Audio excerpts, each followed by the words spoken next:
عمر ابن خطاب کی بات کر رہا ہوں، جب بیت المقدس فتح ہو گیا تو وہاں سے حضرت ابو عبیدہ بن جراح نے خط لکھ کر کے بھیجا کہ لوگوں کی خواہش ہے عمر ابن خطاب آپ تشریف لائیں، بیت المقدس کی چابی آپ کے ہاتھ میں دی جائے، آپ تشریف لائیں۔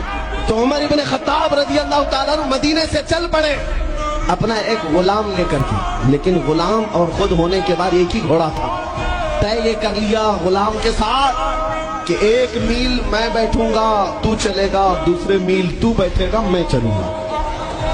یہ شان عمر ابن خطاب رضی اللہ تعالیٰ عنہ، میں کیوں کہہ رہا ہوں ابھی بتاتا ہوں۔ اور اس طرح سے سفر کرتا رہا، 1 میل خود بیٹھتے 1 میل غلام بیٹھتا تھا، کیونکہ ان کے عدل کے سامنے کسی کی نہیں چلتی۔ پھر جب اتفاق ایسا ہے بیت المقدس قریب آیا، لوگ سب دیکھنے کے لیے باہر آئے، لیکن گھوڑے پر بیٹھنے کی باری غلام کی تھی اور آپ کی چلنے کی تھی۔ باری باری ہے، غلام بیٹھا ہوا آ رہا ہے اور خلیفہ وقت رسی پکڑا ہوا آ رہا ہے۔ لوگ دوڑے دوڑے آئے، فلسطین کے امیر المومنین امیر المومنین کہہ کر نعرہ لگا رہے تھے۔